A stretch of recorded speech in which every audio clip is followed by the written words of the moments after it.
Hello, everyone. I think we can get started with the session. As many of us are here, and I'm sure many of them will be joining in as well. Hello, a very good evening, and warm welcome to all. Thank you for joining us for our session on building an effective network of volunteers. A lot of nonprofits that we spoke to have expressed their interest in this particular session. So, we are happy to be facilitating it. And some of you might already be aware, but just for those of you who are new to our webinars, just wanted to let you all know that this session is a part of the larger series that we are holding called the Talent and Development Series. The last couple of sessions that we held as a part of this was on recruitment in the social sector as well as on the topic of people and culture. So in case any of you missed any of our previous sessions, happy to actually share that with you. But back to today's session. So our session on volunteering today, we are hosting it in collaboration with Teach for India. And Aditya, if you could go next. So Teach for India, So Teach for India is a part of the Teach for All network. It's a growing group of independent organizations working on expanding education opportunities within their nations. The 60 countries who are part of this network today, they share a common vision of an excellent education for all children. So this is just a brief about Teach for India. Anchoring our session today, we have with us is Shruti Parikh. She's a director, she's the HR director at Teach for India. So a little bit about Shruti as well before I hand it over to her to take over the session. So Shruti is committed to solving the gender gaps that exist across interconnected ecosystems like education, employability, health, climate change, especially in emerging markets and economies. As a part of her work, she applies her understanding of business development, team culture, and partnerships to enhance people functions, including hiring, culture, and engagement, people policies, well-being, learning and development, attention, and brand analytics. Welcome, Shruti. Thank you so much for facilitating our session today. I also just want to mention a couple of other points. Our session is going to be recorded, and post the closing of the session, we'd be happy to share it with you all. And in case there are any other resources as well that we can share, happy to also put that on an email and share it with all the participants. Our session is also going to be really interactive, so please feel free to unmute yourself every time you have a question, or even you can post it on our chat and we can also raise it to the speaker. So just wanted to share a couple of these points. Now I think we're all ready to jump in. So Shruti, over to you.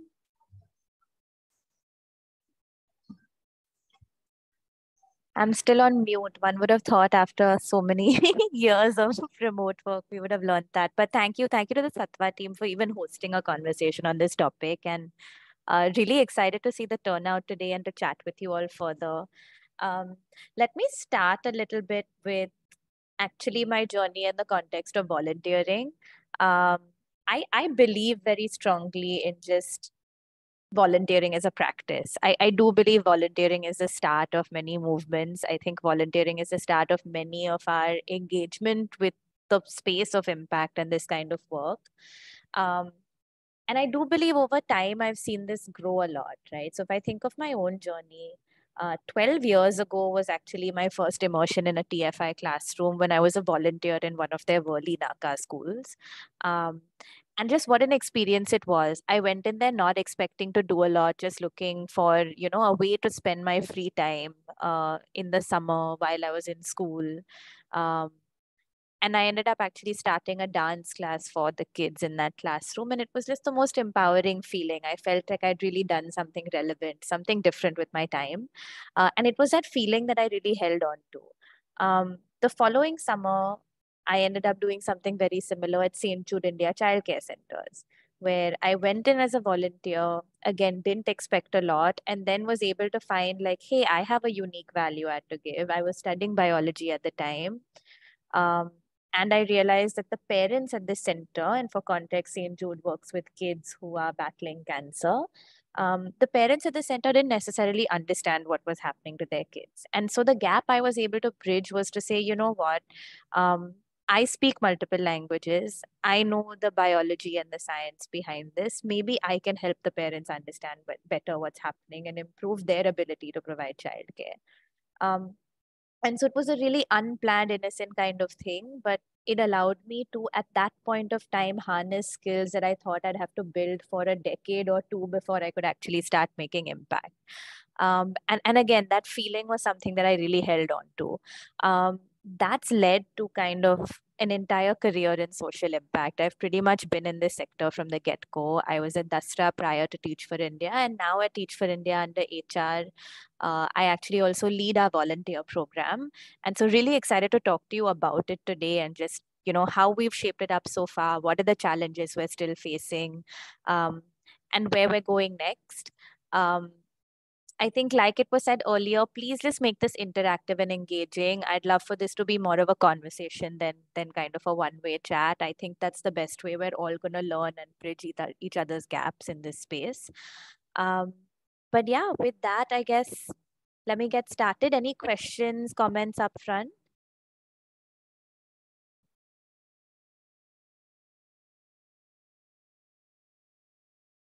No, I guess we're good to go then. If everyone can, with a little like reaction or a show of hands or even a thumbs up, let me know if you're very familiar with Teach for India and Teach for India's model.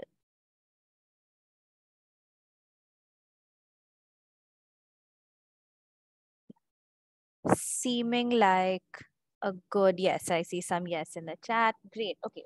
Seeming like a very good, like a majority of the group actually, which is great. I can skip over that part. I will very quickly just explain what it is though, just so that we're grounding in some of it. So at Teach for India, our main objective is to deliver an India free of poverty and filled with love. We believe that our way to do that is going to be through influencing children and transforming their lives and journeys. And the way we're going to do that is by building leadership that has this orientation, leadership that is able to drive certain values, that's able to work collectively, and that's able to really take this kind of thinking and this kind of work forward. And that's why our next phase, which is our phase for our vision by 2032, is to have 50,000 leaders working collectively with values like love to transform the lives of 10% of the children in low-income communities through an education that unleashes their full potential. We measure that as the potential of self, of other, and India. So leadership in the context of self, leadership in the context of leading others, and leadership in the context of India. For this, we have 5 priorities. One is to strengthen our core fellowship, which essentially builds these leaders and this mindset. 2 is to scale our impact. This is through diversity, so going to different regions, going to different pockets of education, maybe even trying different forms and modes of education. To match, which is to say, once we have our leaders, are we able to place them forward in the system in various pathways from program all the way to policy? So you're getting like-minded individuals across the ecosystem.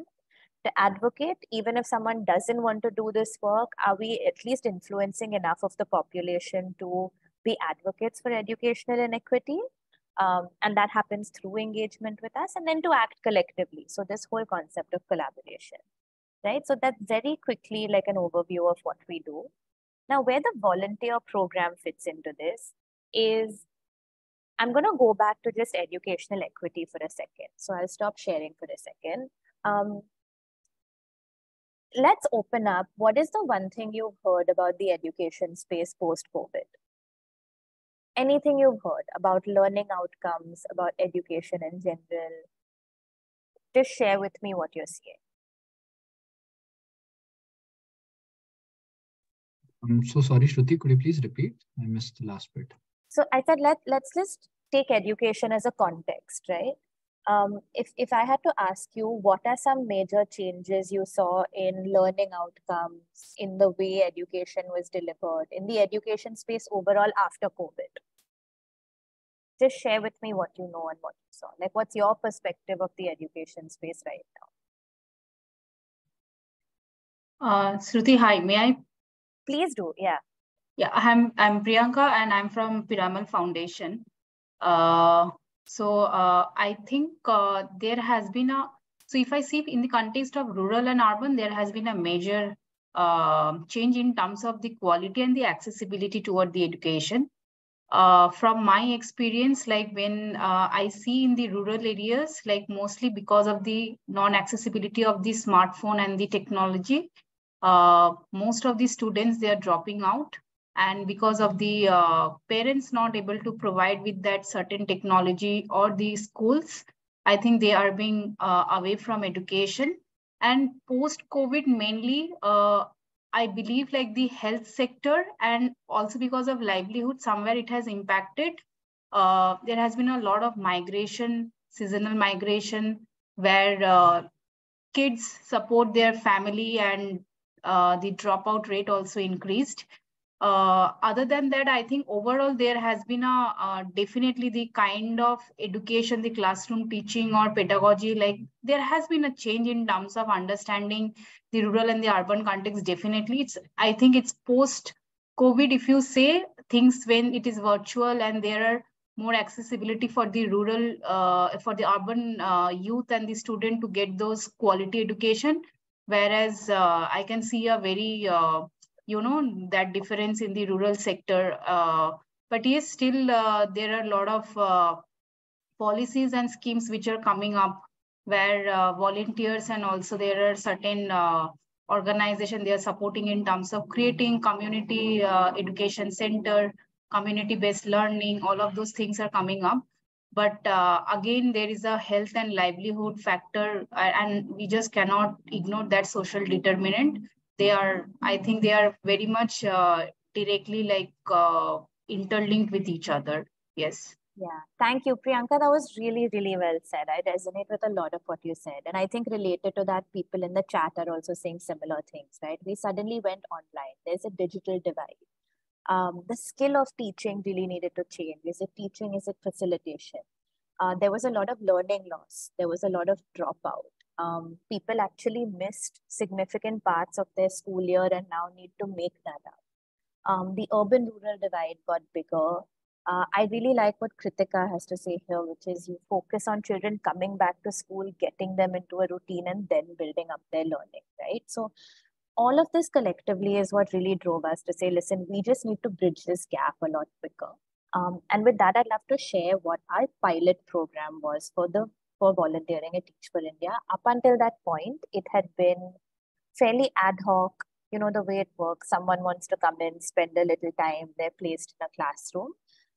But this time around, we kind of said, no, there needs to be a more intentional effort around this, and it needs to be more regular. And so if I had to look back at what our bridge volunteering program was, which is really what the pilot of this program was, this is the initiative that gave us confidence to say volunteer program should be a regular part of our strategy and a regular part of our talent engagement.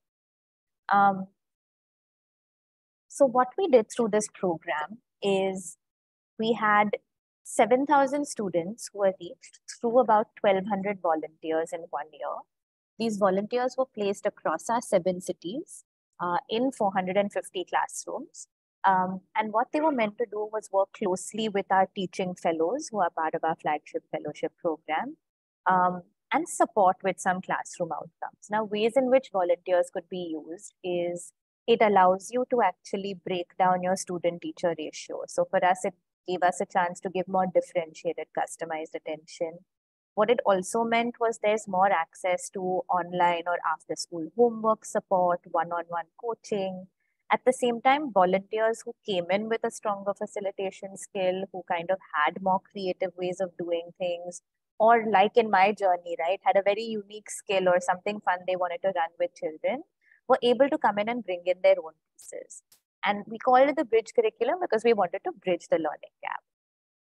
Now, what we saw there is with volunteers, the engagement levels and attendance in our classrooms just went way up. It was actually very exciting for people to have volunteers there. The more people involved in it, the more engaged, energetic, attentive the classroom was.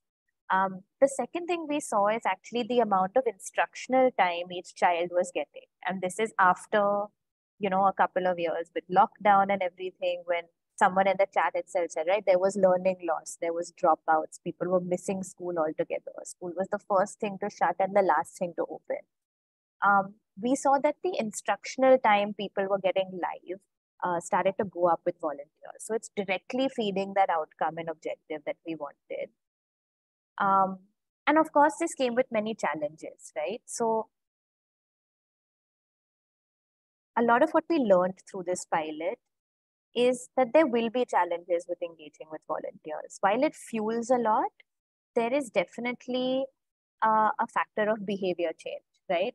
One on the side of the teaching fellow who suddenly is being told, listen, you need to work with a volunteer in your program, whereas this is a program you've normally just delivered yourself. The other is definitely the question of accountability, right? The whole thing of volunteering is, it is optional. It is people doing it out of their own will. You don't actually have a liability to each other. So how do you hold volunteers accountability and avoid things like attrition, like no-shows, like dropouts, things like that? And then finally, the third thing is we saw is over time, volunteer engagement started to drop. So really the question we were sitting with is, how do we keep this really meaningful and purposeful for a long time? How do we sustain that engagement? Taking all of this in mind, we actually redesigned the program. So I'm going to share a little bit about what that program ended up in. Bringing us back to this, right? We had to build these leaders, we had to act collectively, we wanted to influence education, but we needed a program that was going to fuel all of this. And so we kind of figured, okay, as part of this, let's actually make our volunteers our leaders. So out of our 50,000 leaders, we said we take 10,000 of them from the volunteer program. What are the outcomes they're serving? The same as all the other leaders in our system. They're going to strengthen our fellowship and facilitate student learning as the primary. And if you recall from my earlier slide, there was also a band that said advocate, where 3.5% of our population becomes part of this movement. And so the secondary part was to build advocates for the movement. The third layer to that is now to call my volunteers leaders. Their entire engagement has to be designed in a way that they're actually leaving Teach for India with the mindset and leadership orientation that we want people to leave with. So before I get to that, I'd love to actually pause, because my main point I'm getting at here is it was really important for us to have the objective of this volunteering program very clear. So in our case, the objective was very linked to the North Star. It was very linked to student outcomes. It was very linked to the 5 strategic priorities. I want to acknowledge for different people, it may mean different things. For some folks in this room, it may actually be, I have a CSR requirement. I need to get my people to volunteer somewhere. For others, it may be, I have a bandwidth crunch. I need volunteers to come in and bridge that just to get my work done. For a third set of people, it may be similar to this. Hey, I have outcomes I want to meet. I have influence I want to have. Volunteers are directly going to feed my program. So I'd love to, at this point, for all of us to do this exercise. If you had to think of your own context, what your needs are right now, what you think you want volunteers for, can we all just get on to Menti and answer this question? So if you had to have volunteers today, what goals and objectives would you like to achieve through them? So let's put down our primary and secondary objectives. You'll have to log on to menti.com, use this code 86190901.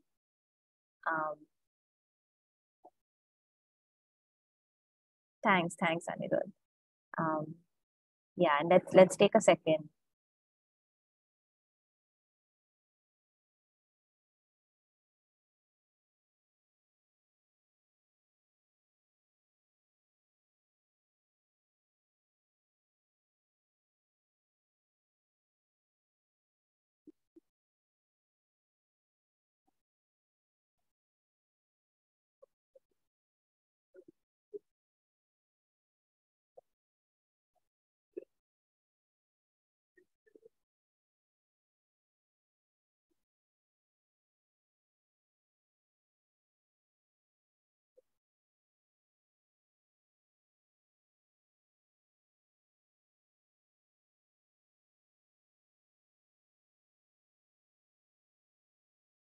Okay, we have some interesting responses starting to come in. Very exciting. I'll wait for a few more and then we'll unpack.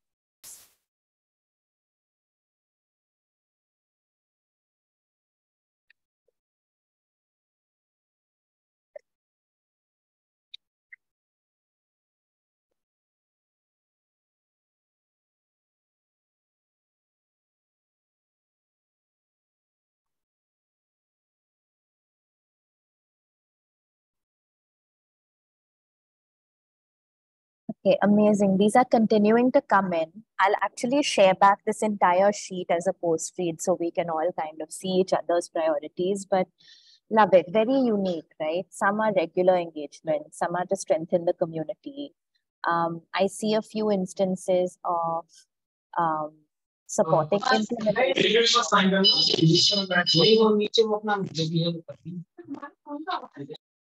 I see a few instances of wanting to support program implementation. I see some people saying bandwidth crunch, learning levels, so direct outcomes, women in the system, so engaging certain types of audiences, sustaining work, having more regular staff and teaching, more regular bandwidth, consistent involvement, wholehearted, consistent involvement. So a lot of inspiring people to do this. Youth volunteers, getting people to start early. Love it. Keep these coming. And like you can see, I think it's a mix of awareness, it's a mix of engagement, it's a mix of actual program delivery. What this objective is going to influence is your next two steps, essentially, which are twofold. One is based on what you want to achieve. The design of your volunteer experience and program is going to be very different. And based on what you want to achieve and the kind of things you require people to do, your ideal volunteer profile is going to be different. And that in turn is going to inform who you recruit, where you source your volunteers from. So let's spend some time on that part of it. I want to quickly just check the chat. Okay, great. So I'm going to move on. For us, like I said, it was the 10,000 leaders. So I had to sit with the question, okay, to constitute a TFI leader, what does my volunteer experience need to be? My volunteer needs to come out with certain orientations. They need to be thinking of leadership, of ed equity in the context of self-other in India. And they need to have these values of acting collectively with love, collaboration, empathy, all of that. Now, how do I do that? Right? We broke down what are the things our volunteers really need to leave with. I saw somebody actually mentioned, women in the political ecosystem, which means in your case, the volunteer probably may have to leave with that next step or that commitment to stay involved in that space, right? So how is your design building to it? I saw another person talk about actually wholehearted and sustained engagement. So the volunteer just needs to leave with a lot of inspiration and buy-in to say, hey, I want to continue to do this. So what is the experience that's going to lead to that? In other cases, there was sensitization, community involvement. So maybe what you're thinking of is, my volunteer just needs to be deeply rooted and engaged and influential in the community by the end of it. The design of that experience will look a little different. In our case, we wanted volunteers to leave with certain thoughts, which were the understanding of educational equity, the challenges that our students face, and thoughts around what their involvement could look like. We wanted them to leave with some beliefs. We wanted them to be inspired to feel like, yes, I've created positive impact. We wanted them to leave with a feeling that, TFI, we do play an important role in the education ecosystem. And we wanted them to leave truly believing that they themselves could create and contribute to the mission success and to contribute to something relevant. And finally, the actions. We figured we want people to leave having expressed, hey, I would love to continue volunteering, or express some kind of long-term engagement, either joining fellowship or joining staff, or even partnering and raising funds, like different ways, but wanting to stay involved in some way or another. And that's why we made certain design choices. We made the volunteer program immersive rather than very ad hoc and kind of flexible. We did say there'll be a lot of flexibility, but you have to finish 50 hours. 50 hours is the bare minimum for you to have some of these meaningful experiences, for you to fully understand the context you're working in. We said that there would be a classroom experience. We said that the crux of the movement is the children. If volunteers are feeding student outcomes, then they need to work directly with students. So there is a reason people don't volunteer on our staff. They volunteer in our classrooms because we believe like that is truly going to lead to the impact we want to see. And that impact was our primary objective. We allowed flexibility. Again, we recognized through the Bridge volunteer pilot that dropouts are really challenging. Accountability is something that's really challenging to hold. And so we made it more flexible to be able to attract more people to this. And simplicity, right? The effort from our system as well should be simple. It's going to be a lot tougher to get that supply and demand to match up. If my teaching fellow is actually doing twice the work just to have a volunteer, as opposed to the volunteer coming in and fixing the problem. So many of you said, actually, I want volunteers for bandwidth issues. Now you want volunteers when they are not taking up more bandwidth to be trained than they are in actually fixing your problems, right? So it needed to be simple on the system as well. So these were different aspects that kind of came into our design. At this point, I want to pause again and I want to open it up to you. Now that you've thought about this, you've actually put down some of your objectives. Based on that, what is something that's really important in your volunteer's experience and journey? So if you had to give me, say, this is a non-negotiable experience or checkbox in the journey that someone needs to have, what would that be for you? And feel free to share in the chat, unmute.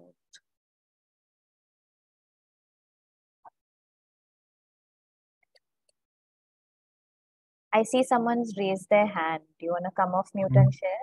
Yeah, I was just thinking in a program, the program that we sort of recruit volunteers for, one primary sort of goal for them to experience meaningful engagement with government officials in also so we try and work on improving civic sort of functions in the city. And it gets linked to air pollution simultaneously. I won't go on about the program right now, but so we would like our volunteers to leave with the feeling that they've actually created some impact, in the sense the things that they've identified get communicated to the relevant officials, and there was some action that was also taken on that within the duration of the program. Lovely. So if you had to maybe translate that to one or two design things you would do, if you had to design your volunteer experience, what would you do to feed that? We try and schedule for maybe towards the end of the program, we could maybe schedule reviews with the relevant civil society, not civil society, with the civic bodies and urban local bodies, and see where, if there was an interaction that's possible, if a felicitation was possible, in the sense that, something along those lines. I'm just thinking. Yeah, I love that. It's exposure, it's encouragement, it's direct interface with the people you anyway want them to work with. So that's a great element, right? So then that factors into your design. In my case, it was like the interaction with the student is really important. So classroom immersion factored into my design. Srupti, you have your hand up as well. Would you like to share? Yeah, so I think so first one is definitely the culture. Like they need to be feel that they are in a safe environment, and that is how you can bring in some tools that you can use in the classroom. It helps the beneficiary. In my case, it was children, and the fellows as the volunteers as well. That would be one. Second is like you said, right? Someone before who shared before me, he also said that we need to review at the end of the day, at the end of the year. So maybe we should do net promoter score. We have rating 1 to 10. So at the end of the year, you do a feedback call with them and get that rating, and also understand the reason why they have given a lower rating or maybe higher rating, and build those points up. And that is a design that you should do at the start of the year, and that should be communicated with your team members, your leaders, who are implementing this program on ground. Third, I think the you mentioned, they should feel that they have created an impact. Sometimes the impact can be measured, oh, my child scored this percentage in his board. Sometimes it's just a feeling that, oh, I inculcated that value.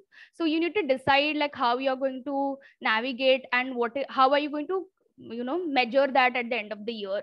Because if the volunteers are not satisfied, if they think that they have not created anything, then you need to remind them that, oh, you have done so many things and I want to affirm you for that.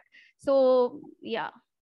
Yeah, great point, Supti. You know what's reminding me a lot of? In a lot of exit interviews, it's the processing and the meaning making.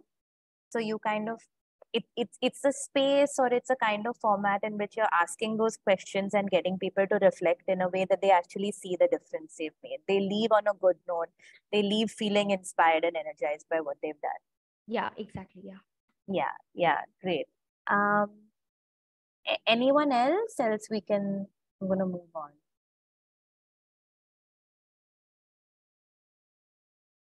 Okay, I'm actually gonna move to the next bit. So let's talk about then what it means to get the right volunteers on board, right? Now we've spoken very loftily about these are my objectives. We've also said, okay, based on that, there is certain elements of the experience and the journey that they need to have that will inform the way I design it, the way I engage my volunteers. But now there's a lot of operational parts to it too. So I'll share a little bit about our case, right?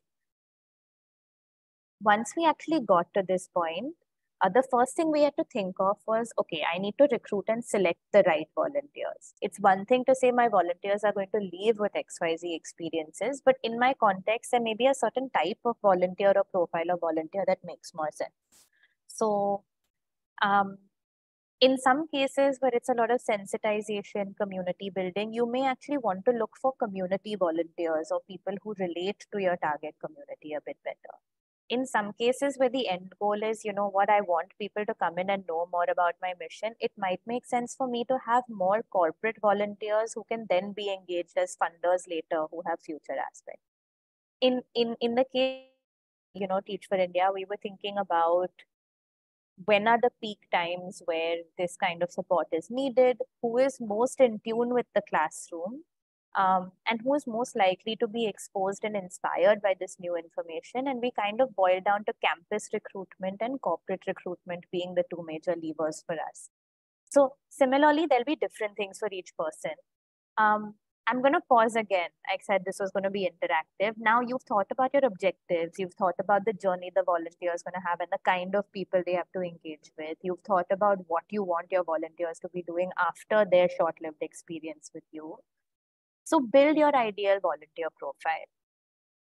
Like if you had to even give me traits, right? Like I want this kind of a person. I want XYZ people from XYZ places.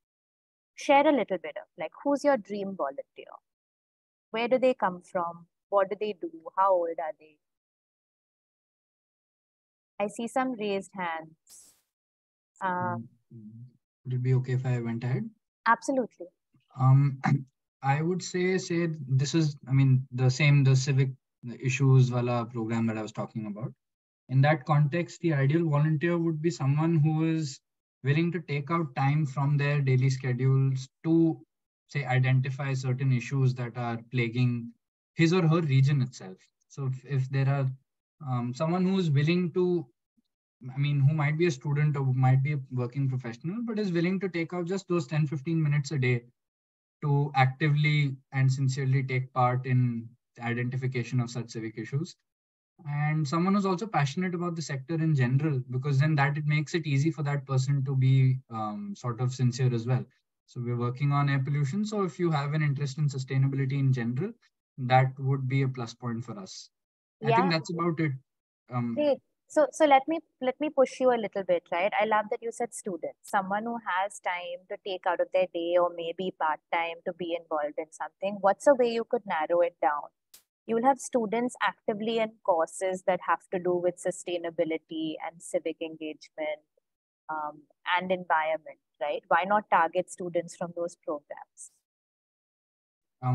Yeah, that does make sense.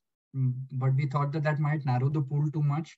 So I'll also be a little honest here. In our case, if we basically go off just brand names and, you know, attracting people to come and volunteer for such programs, TFI has reached a stage where the name itself might help people want to come and volunteer there. We probably are just starting out, so it gets a little difficult in getting the word out there. So we also try and accept whoever is actually willing to take out time for it. You get where I'm coming from? Yeah, 100%. So I let me clarify. I didn't at all mean, we restrict to only that pool. But there may be certain numbers you want to get.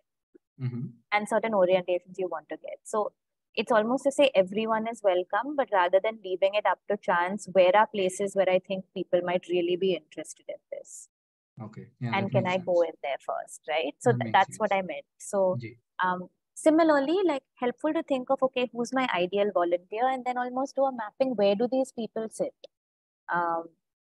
Right? Are they sitting on certain boards? Are they in certain courses? Are they actually not working right now? And that's a pool I need to look at. Are they in, for example, your building society committee meetings?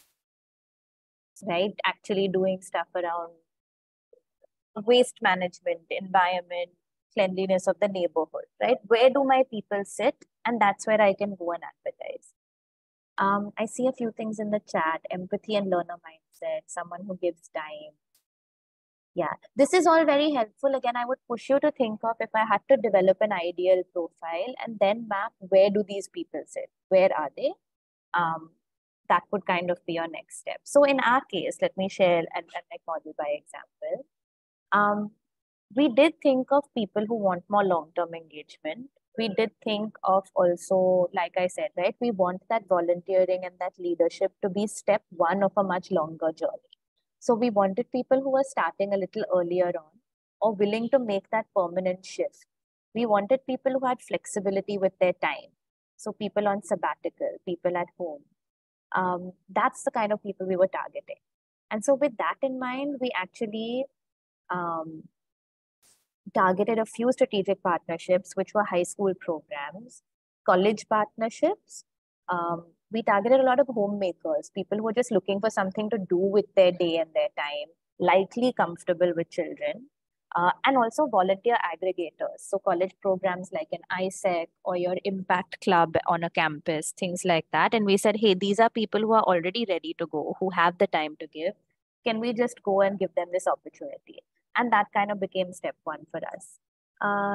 Parminder, I see you have your hand up. Would you like to ask a question? Yeah, my name is Parminder. Am I audible? Yes. Yeah, so my name is Parminder. I am founder of Scope for Change organization. The main problem which we faced with volunteering is, the commitment level of the volunteers. Many universities, they have their criteria wherein they say that you need to do 60 hours of internship with some NGO.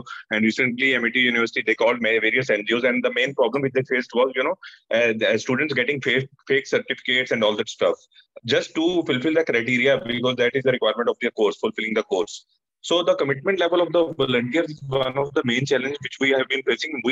Many volunteers approach our organization, but then they just want to do one or two activities and then, get the certificate kind of stuff. So how to tackle with that situation particularly?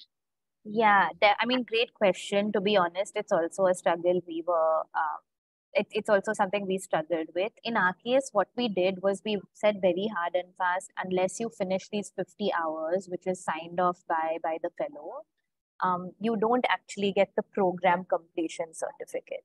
And so we did have some kind of a give and take there. We also had very specific checkboxes and engagement points you had to finish, right? So people may come in and say, oh my God, now I have to do 50 hours. A lot of people came in and said, in 2 weeks, I'm just going to go every day to school for 5 hours and finish it. Some people actually did it over extended periods of time. In those cases, going the partnership route really helped, because what ended up happening is, now the college or the program also has certain hours they need to fill, right? These people also have to meet a requirement. Going through the college allowed us to hold accountability with the college to say, your people have come or your people have not shown up. So it becomes a little bit of accountability on both ends. Like, listen, you are representing our college when you go there, so you have to be top notch. And on our end, we're like, listen, we have taken your people without any questions, and so they have to come. So it gave us a little bit of that, those terms of engagement, that terms of agreement. But do you think that forcing, this is a kind of forcing, to do volunteering? So volunteering comes by heart, that I need to do something for the society. 100%. So, yeah, but I think it was also, the college can't force somebody to volunteer at a place. So people ultimately were signing up to do this. And then it was almost like how you sign a code of conduct. It was like, these are the expectations. So I think, in this case of Amity University, I think that it is forcing, because 3 students who volunteered with us, and they were not able to get their results till the time we authenticated that they have worked for the, for this particular project. yeah, So yeah. if you are not work, you need to work forcefully, or because it is a requirement of the course. But I think, getting into volunteering is a kind of effort wherein we need to see as a responsibility that we want to volunteer and we want to do better for the society. Yeah, definitely. I will also say, number one, I think this is a conversation to have with Amity, if that's the experience you've had. But the second is, in some cases, people don't automatically go to volunteering. It's the experience that then gives them the idea that this might be something that they enjoy. So, if, for example, in our case, we have many people who come in to fulfill a corporate requirement, CSR volunteering hours, but till they come in, they haven't realized how much they're going to like it. So I guess part of it becomes in our own design, right? Is our design exciting? Is the experience there? Is the right person greeting the volunteer on the right day to keep them really excited about this? Right? So I think those are a few things possibly to think about. Thank you so much. Thank you. No, not at all. Thanks for the question. This comes to, I guess, mindful selection. So we actually did think a lot. I'll come to the next part, right? Mindful selection and real time. I'll talk about real time a little bit more. What happens with volunteering is if you take too long to respond to an effort, the interest goes away. Sometimes it's a fleeting thought for people to say, oh yeah, I have free time, I'm going to spend it. And in no time, that free time is gone. So we really needed to think about to recruit and select. It has to be very targeted, but it has to be very quick also. Anyone who's signing up is coming in and immediately looped into it. Otherwise, you lose that traction a little bit. So for that, we focused a lot on our match function. This was to place people in their best fit places. So if, for example, you're excited by sciences, social studies, those are the classrooms you'll get placed in.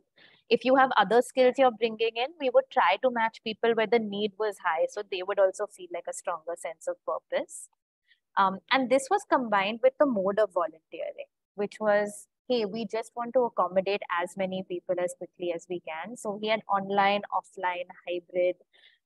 We actually have an example of a volunteer right now who's using an online volunteer to only provide after school homework support. We have a hybrid volunteer who's helping with exam preparation. So there's different ways to use all of this. In my case, I was just taking the free period and doing, the creative art aspect of it. Which brings me to the third, which is that engagement piece. Right? Is your engagement design really there? In our case, there was a lot of that leadership journey, which we call the LDJ. There was very clear onboarding. There was very clear learning guide. So even when people came on board, it was very clear, listen, we are setting you up for something. You're not just coming here to sit there. You're not just placeholder bodies in a room. There's actively a skill you need to pick up. And in the 50 hours, we actually broke it up very clearly to say 30 to 40 of your hours will be with students. About 10 hours will be on your preparation, your learning, your documentation, all of that. And then about 6 hours would actually be making meaning of what you say. I think Trupti mentioned this earlier, right? Like it was a lot of sitting with, okay, what have I really learned? What have I really changed? What have I done? What did I see happen in my classroom? And that sort of builds some of the engagement.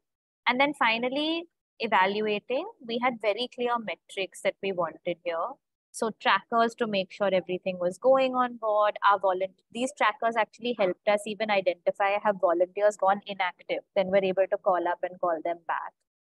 A lot of impact stories. We really tried to build a lot of visibility. So constantly, whether it's social media or it's our volunteer group chat or it's a WhatsApp bot that all people who volunteer with us get, we share constant impact stories of the classroom. And I can share some of those with you today. And then baseline and endline surveys. These surveys really almost became a volunteer's report card. They say, hey, this was really like formal impact that I had when I did this work. That being said, there are still challenges. I've narrowed it down to 6 that hopefully we can all discuss today. One is definitely longer term engagement. This is where I feel like once volunteers come in, we need to start thinking of, okay, there's a base amount the volunteer is going to do in the foundation, but also what could be next? What could be next? What could be next? Who are the set of volunteers we want to engage long term? Who could become a staff member later? Who could actually become a funder? Who could become an advocate? Who has a wider network that then they can bring into our volunteer program, right? All of this makes people do that next step. So I think mapping a very clear, actionable next step for your volunteer is really important to close out the program to ensure that continuity. The second is online versus offline. I don't know if everyone feels this, but in our case, there's been a lot of demand to come back in person. Our kids need it. I think the impact we're having needs it, and most workplaces are now going back to that as well. At the same time, that reduces flexibility. So that is just something we're sitting with, where it's requiring a lot more meaning making to now convince a volunteer to come in offline and in person than earlier when they could sit online. Incentives and accountability, I think like Parminder has said himself, right? A lot of it should come from within. But at the same time, what can we do to build that kind of accountability to even be able to have that kind of mutual agreement, right? So that you're actually getting what's meant to do and your program is not getting affected by it. Again, volunteering incentives tend to be certification for the most part. But I wonder if, as a non-profit community, we need to start thinking of, hey, are there other exposure points or perks a volunteer can get? Maybe volunteering leads to internship access. Maybe it leads to meeting with the leadership. Maybe there's something that's making that really exciting, like, hey, I'm getting something out of it as well. Matching supply and demand, this was a big one that we had to think about. It was the point that I raised earlier on, is my teacher ready to take on a volunteer? And is it a simple enough process that it's not burdening my current people by bringing volunteers on? The last thing people want is more people to manage and have to train, right? So that tends to reduce the demand when there's like a very ripe landscape for supply. In the last 10 years, in India itself, if you look at studies that talk about philanthropy, acts of giving, acts of kindness, the one thing that's really shot up is acts of kindness, which means doing things that are socially impactful, doing that kind of work, volunteering, doing social work is actually something that people celebrate now. People want to do it in groups. People want to spend their big occasions doing this. And so that supply is really high, but have we made the system easy enough that the demand can also be that high? The other one is actually maximizing value and strength. This is just to say, once you have a volunteer, there's nothing to define that they only do one specific project or program, right? What if you find that they have a really unique strength? Are we agile enough in our management of it that we're able to quickly say, hey, why don't you do this also? Why don't you take on this stretch piece also? Like, actually use them for their full value. And then the last part, especially when you're putting volunteers in touch with your last mile communities and your last mile beneficiaries, is screening and vetting, right? Like, with volunteering, there's not a very heavy selection process, and there won't be, because it's the kind of numbers we want to bring in. There's no incentive besides, your own personal will to do it. But I feel like one of the things we do need to just think consciously of is, are we at least screening and vetting and making sure our volunteers are sensitized, are safe, like we trust them to go into our communities and interact with our people. So yeah, I am gonna pause on that and actually open up now for discussion, reflections, questions.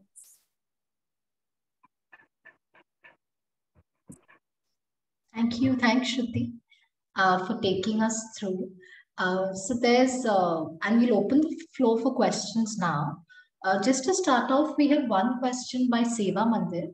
So they've just asked a question saying sometimes people coming through reference is a big problem and they're not willing to work, but hosting them is a lot of effort. So how can we work on that? That's a great question. The truth is, sometimes these references will always come with a power dynamic, right? It's difficult to say no. I think it's a challenging thing to do, but I think one has to hold the bar on when is it actually servicing your program, when is it not. So the amount of effort you put in, I think, links to what I said about long-term engagement or interaction. Is the reference coming in? Do they have some long-term potential for your program or for your outcomes or for your, last mile? If yes, it's probably a worth it investment to make and to spend that effort and time, because it could lead to something else. Is there no scope of it leading to anything else at all? No, then I would actually evaluate how critical of it of a reference is this. If it really is an obligation you have to make because of who it's coming from, I would find the least effort way to go about it. Right? So I think it's about that. I think the other would be, in this case, in many cases, there may be ongoing volunteering. There could be others in the system you can leverage, right? Just tag a referral on to someone else, not necessarily create something entirely new for that referral. So those are a few things coming to mind. It really depends case to case. In some cases, you're in a position to push back, in which case you should find your smartest and least effort way forward. In other cases, you just have to make meaning of, hey, this could be the long-term potential of this, so let me invest that effort now.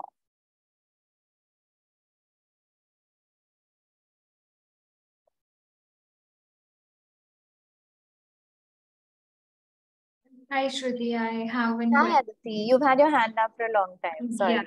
Yeah, no worries. So, one of the challenges you did mention about the online or offline. So, initially, while volunteers are being taken on board, although we mutually decide and they initially want to go for offline volunteering, which is based on their profile, then we decide for their project. And once even they start coming for the offline project, for after some time they then request us whether they can move to the online space. But then it also gets challenging at our end, because ultimately we shortlisted their profile on the basis of their interest to come offline, and then them requesting for online, it also then leads to volunteer being dropped out. So how would you recommend to solve this issue? I don't have the answer. It's something we're definitely dealing with. So we are actually, just full disclosure, only in our second year of the program, right? So and the second year happens to be that big transition where we've said no, 100% of our opportunities are going to be in person. So I'd love to hear from the rest of the group if anyone has ideas. From our end, what we have done is, number one, we've just done a lot of purpose building up front. We made it very clear, why are we offering certain things, why are we not. In cases where this is starting to happen, we actually try to find the next best fit. So in some cases, for example, if a person is saying, no, I can't travel anymore, I'm not going to come, the first thing we try to do is say, hey, you know what, we have another location that's a little bit easier for you to access. Or you know what, you've been doing this on the weekdays, we understand. Here is a weekend option you could take where maybe that cuts out. So it's almost like, okay, fine, what is your next best option? Yeah, those are kind of where we go. In other cases, we also try to pause the volunteering and like boomerang and revisit it for later. But there is a lot of that kind of individual effort that goes in that meeting. So we do have to call up and really try to convince them. It's not a perfect system. For right now, we go to the default next best option, next best option, next best option. And the truth is, because they're not paid employees, like ultimately, there is a little bit of that upper hand, right? You can't really hold a lot of accountability with a volunteer. But you can try to at least show that, hey, we have more options, and actually there is a level of flexibility. This is not actually that hard to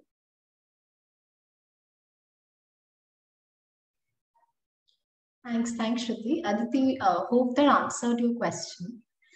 Just moving on, there are a couple of others. There was also one by Uma. She's asking, what metrics do you suggest to measure impact of volunteer contributions? Yeah, a helpful question. So I can pull those up again, but it's what I kind of showed at the start. At a broader level, so at an organization level, if I'm evaluating the volunteer program, the metric is actually very simple. It's the number of people who have finished my 50 hours and are constituting as leaders. So it's again very linked to that primary objective. Because majority of it is in the classroom, the other set of metrics we use are very student outcome and classroom engagement related. Now I know in 50 hours, there's not going to be some major learning outcome shift. So we measure it on the basis of attendance, engagement, pre and post assessment of the class, more qualitative feedback. And then the last thing we've done, at least in our context, is one of the main objectives of the program was to say, listen, this will be impactful if people are leaving with that understanding of ed equity and with that understanding of leadership. So a few things we do is a pre and a post assessment. So pre-assessment on what were their beliefs, thoughts, etc. coming in, and post-assessment for how have those changed after the volunteering experience. In a more longer term sense, we're also now trying to track, hey, did any of our volunteers come back? Then that's proof to us that even has impact as early immersion or an early talent pipeline.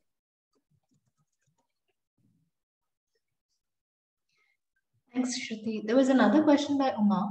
So she was asking, what are the major sources of volunteers you get apart from social media? Our strongest actually have ended up being the corporate volunteers. So a lot of corporates have these like sabbatical programs of sorts or people on sabbatical. It's a great time for them to get engaged. It's then been word of mouth. I would say word of mouth actually has been our strongest. And then for us, the third has actually been a lot of campus and internship pools. So many campuses now have a lot of these kind of impact clubs and committees. And so that is a great place to target, given they have people who've signed up who want to do this. At the same time, they have a need to get it done. So I would say those are our top. Thank you. Yeah, there's one from Sneha on chat. Yeah, I see it. So non-monetary incentive. Good question. So number one is the classrooms are just always open, right? So if it is something that they really enjoy, they always have that chance to go back. What we have tried to do with engagement, which again, this is the first year, so we will build on this a little bit more, is if the volunteering experience has been really strong and you know, well executed, we've seen a lot of diligence, a lot of commitment, a lot of integrity on the side of the volunteer, then we do try to do some of these spaces even with leadership, right? Come in and meet the team, come work on a staff project, invest you towards an internship, some investment of a next step that could still have to do with your organization.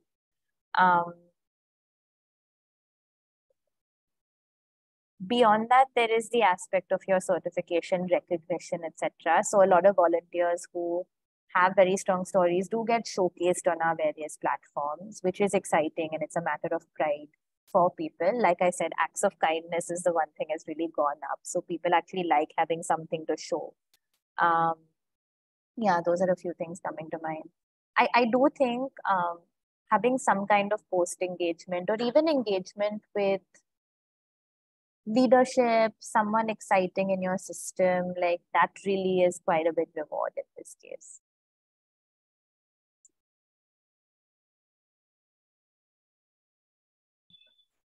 Thanks, Shruti. Any other questions? Please feel free to also unmute and directly ask. Hi, Shruti. Can I go Hi, next? Chinmay. Hi.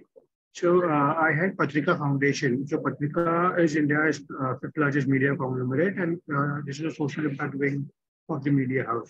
So being a media house, we have done a lot of, in spite of being a media house, we've done a lot of social campaigns for the last 60, 70 years. And there has been a huge levels of citizen participation, across the last 60 years or so. But sorry, you said citizen, right? Yeah, citizen participation for, on a lot of campaigns, a lot of initiatives that we have done. And since it's a media house, the call to action is pretty simple, it's easy to access and to reach out to people. So a lot of citizen participation has been there, but it has been one-off. I mean, that maybe a call to action to just clean up a water pond or a water body somewhere, or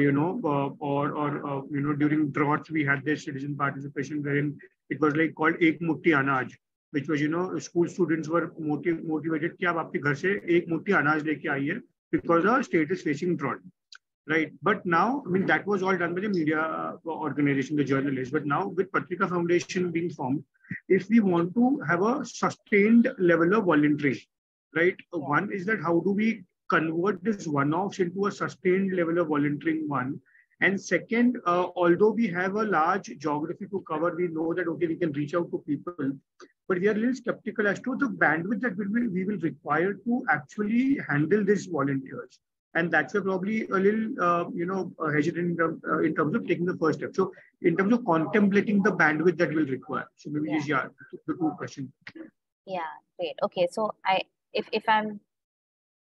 saw 2 or 3 parts of the question. One was actually sustained engagement and taking it beyond a one-off. Another is actually internal bandwidth to manage these volunteers. And there was a third element of actually also just recruitment, right? Bringing more volunteers. Yeah. So I think for the first one, if I've heard you correctly, tell me something, how much visibility do you have into what that next engagement point could be? So like you said, the Anaj example, someone is bringing something somewhere or they're coming for this particular cleanup. Do you have a calendar of what's coming up next? Yeah, so when it was the media house, which was just managing the social campaigns, it was more topical, when it was cleaning up the water bodies was maybe before the monsoons, or it was afforestation drives, or there was drought, then there was again citizen participation, because there was a topical in nature. But things which are not topical but important. And there we need to give a call to action that, okay, I mean, maybe, this might not be extremely topical, or, in terms of the news is concerned, but it's important for your community. And you need to solve it now to have the benefits later. So, it's really helpful. So again, I'm just ideating here, right? This is in no way exactly what we do, but a few things coming to mind is one, just having that visibility for volunteers to say, hey, okay, this is 5 next steps you could sign up for. Alternatively, if there are something set in stone, maybe people sign up for a series of days, not just one day or one thing, right? So that way, at the get-go, they're signing up for multiple. I think I would also say some kind of virtual engagement or a very light touch group, or even like I mentioned, that WhatsApp bot sometimes helps, because as and when these opportunities come up, you have a fixed set of people you can just blast it out to. And they may likely forward it or pick it up. I definitely think technology and automation is really important. Like we have a 2-person team that manages our entire volunteer program, and it is very heavy on the operational front. And so one of the big focuses of the last year was just how can we automate things like our placement and our matching. So I think that really helps manage internal bandwidth. And I do think on the last front, word of mouth is just extremely powerful. So in whatever your closeout space is, whether it's your survey, whether it's your post assessment, whether it's your feedback form, plug in the option to refer someone else. That might give you a fixed pipeline of people who have already heard about you and want to do more. Right. So just 2 people managing such a huge volunteering program is, I think that's quite appreciative. Any examples that you can give on the technology front? I mean, WhatsApp bot is one. Anything else that you guys have been trying to do? So let me share our volunteer platform with you. 1 second.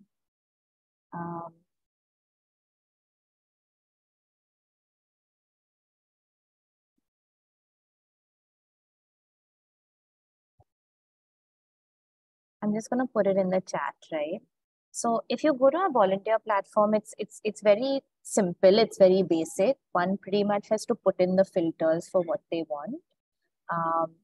And they kind of select opportunities that are available. So similar to the way you might be doing a search on Swiggy, right? You'll put in a distance you want, you'll put in a cuisine you'll you'll put in something else, you'll put in a price range, and then you'll get only the options that fit that. One of the things we did is we sourced volunteering opportunities upfront. Those are loaded on our system. And then as people search and filter, they get the options that are available and they're able to select from there. So that actually made it a lot faster because then they're automatically matched into an opportunity that's already available. What we also do then week on week is then only problem solve for the unmatched volunteers because everyone else is more or less automated. Yeah, so that's, and even in terms of the sourcing opportunities front, we've automated the entire thing. So people, again, the same way there's a volunteer facing interface, there is one that our teaching fellows can also use to submit and raise their volunteering requests. So like a ticket system. Okay. So it's like one person raises a ticket and the other one can pick up the one that actually best suits them. Thank you. Thank you. Thanks, Shruti. Yeah. There's a question from Shruti. I have one question here. Yeah. Yeah. Shruti, actually what we do is we do offline orientation and what is that, how is that volunteering process, all those things, we do that. And later on weekly once we have an online session where the volunteers can come in and in case if they have any challenges or any doubts, queries about it. But even get on online also, they do not come actually. They don't. But at the end, somewhere within 1 week, they have to close the projects or whatever it is. Then they all of a sudden they jump in. They're not even ready to come online also when we give the this one. So it's how do we deal here? That is what is question. And just for certification, as I already we told that it's only for certification. They just. Yeah, I think it's the same thing, right? It's accountability. There's very little we can do unless we've established that accountability upfront.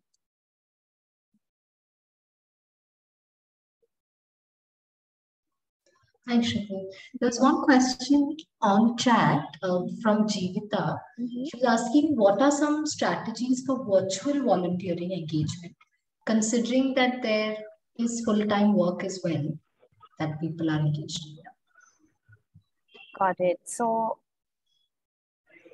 Shruti, could I elaborate my yes, question a little bit? Please do, Jeevita. Yeah. Hi. So we work with professional volunteers, which means that they do have a full-time job that is their priority, and when they do volunteer, they volunteer with those skills as well, which means that a lot of our engagement happens during the work timing, which makes it difficult for them to sort of take that 1 hour and attend it.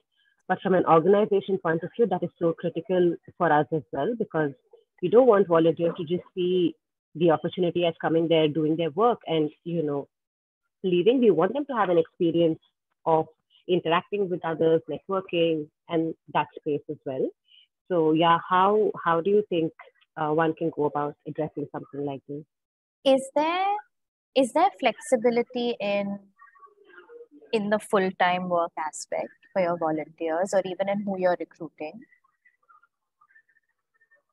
Yeah, so they do work with us during the work hours that we all function, right? Like during weekdays, about 9 to 7 is what we look at. And we try and do our engagement activities then. We were in person before the pandemic, and now we've gone completely virtual. So what could be like a, hey, quick, let's all grab lunch together and, do this once a quarter or something, has now not been happening. So yeah, just that informal space for volunteers is what I'm thinking about. I do think frequency matters here. So it has to be, I think the frequency of matters. I think also the mode really matters. So you have to have different options. So if the only option available is, hey, I need to physically be online at this particular time, that automatically restricts people. And then it's so dependent on the day off, is the person in the mood and ready to go there, right? So absolutely. I would probably leverage a lot more of virtual cross-sharing, communication. I used to be part of the Amani network. One of the things that they did with alumni was they actually just had an alumni workplace. Okay. All of us were kind of engaged, and then on a quarterly basis, there would be a meetup that people would go to in an optional way, but then people were still sharing back stories, snippets, sparks, pictures from that meetup itself, which pushed more people to want to go to it another time. I would also say you could actually have an exciting theme or plan around whatever your virtual engagement is. So, for example, you might have an external speaker, you might have a couple of volunteers leading that space. You might have, maybe community members they've worked with coming in, and then that generates a lot of excitement. But I think keeping that a little bit unique and fun and structured with a very clear objective, it might make people feel more like they're missing something if they don't go than just a very general open space. Absolutely. I think that is what we want to do, right? Like we want them to be part of it and not force it upon them.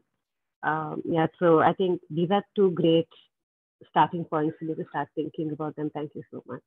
Yeah, I think there's different formats, right? For example, if you want volunteers to engage with each other, one aspect could be a large group. Another could actually be pairing them up for a series of coffee chats that they can just complete and come back and share their reflections on, right? So suddenly through the network, you're seeing different pairings happen. With engagement things, I found that the same thing rarely works more than 2 or 3 times. So one has to keep adapting it. Thank you so much. That's really helpful.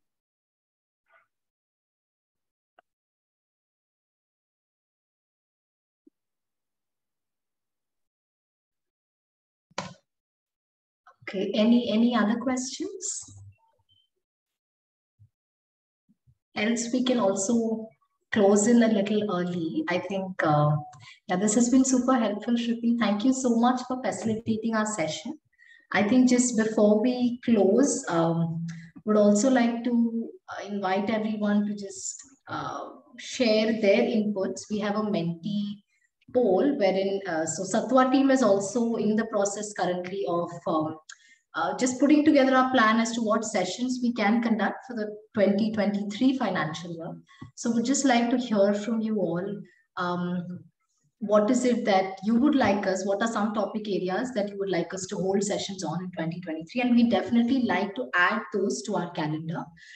So if you all could just quickly log on to mentee.com. Aditya, if you could also share the link to that. The code is also mentioned here. It's 3588-2440. And if you all could share some topic areas with us, we'd be happy to add that to our calendar and facilitate those sessions for you in the next financial year.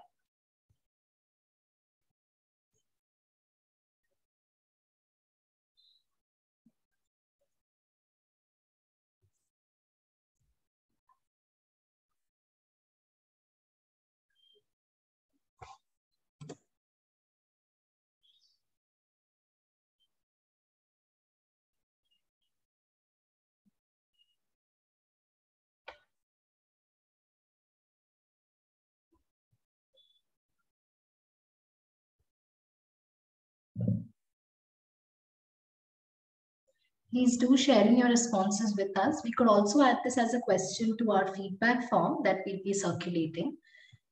This would really help us understand what your interest areas are, so we can plan for these sessions accordingly.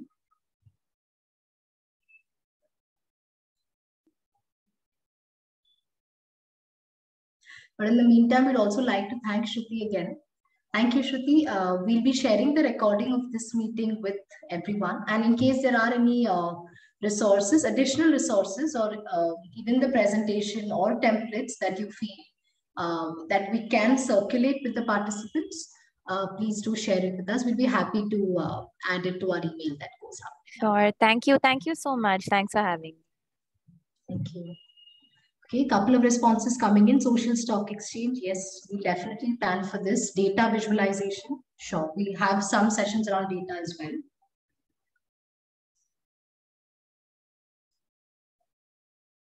Okay, volunteer related talks, surely.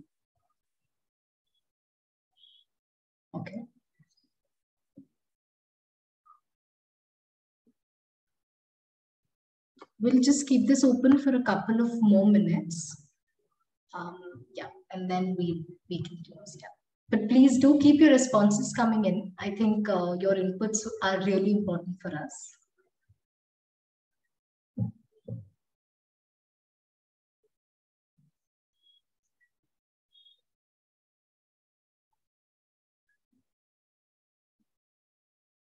So previously, we have done sessions around fundraising, compliance, marketing and branding. So in case there are categories like this you'd like us to retouch on, happy to actually plan sessions around these and more focused sessions, master classes on these topics. We'd be happy to facilitate those.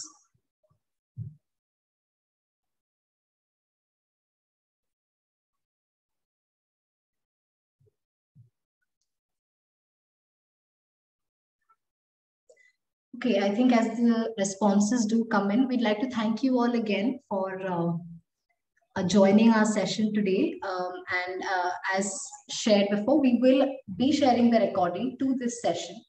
And as well as the PPT of the session, in case there are additional resources, have requested the speaker to share it with us. All your responses on the upcoming sessions that you'd like us to have as well, we're just noting it down. And we will also share a calendar for the next year, and happy to facilitate those sessions. But thank you once again. Hello. Hello. Yes. Hello. Yep. हाँ नमस्ते ma'am, मैं चंद्रकांत घेहर पाटिल बात कर रहा हूँ इंगोजी महाराष्ट्र से। जी बोलिए। हाँ सर, मैडम हमारे एनजीओ के साथ कनेक्ट फॉर भूमि, टाटा को एंगेज और 6 युवा के वॉलंटियर काम कर रहे हैं और वो उनका काम सक्सेसफुली हो रहा है। हेलो। हाँ जी, आपका वॉइस थोड़ा ब्रेक हो रहा है, so not able to hear you very clearly. हमारे एनजीओ के साथ कई वर्चुअल वॉलंटियरशिप कर रहे हैं। हाँ, तो उसमें कनेक्ट फॉर से 6 युवा, टाटा को एंगेज और भूमि 4 ऑर्गेनाइजेशन के वॉलंटियर हमारे साथ काम किया है और सर्व कर रहे हैं। तो आपकी जो सत्वा से कुछ वॉलंटियर आप प्रोवाइड करने वाले हैं क्या? आप सत्वा के साइड से पूछ रहे हैं? हाँ हाँ हाँ। अच्छा चंद्रकांत जी, इस पे we can have a more detailed conversation if you like. You can write to us and we can definitely help you. जो आपने अभी question raise किया है उस पे हम और detailed मतलब discussion definitely कर सकते हैं. I think that would be more helpful. Okay. मैं email ID आपके साथ share कर दूँगी. You can write to us. We can have a more detailed discussion. Okay, thank you. But thank you for the additional responses, volunteering expansion, branding, fundraising, using ChatGPT, surely. I think this is also something new. We'll definitely explore these sessions for FY 2023. But thank you once again all for participating. We'll be closing the session now. Thank you.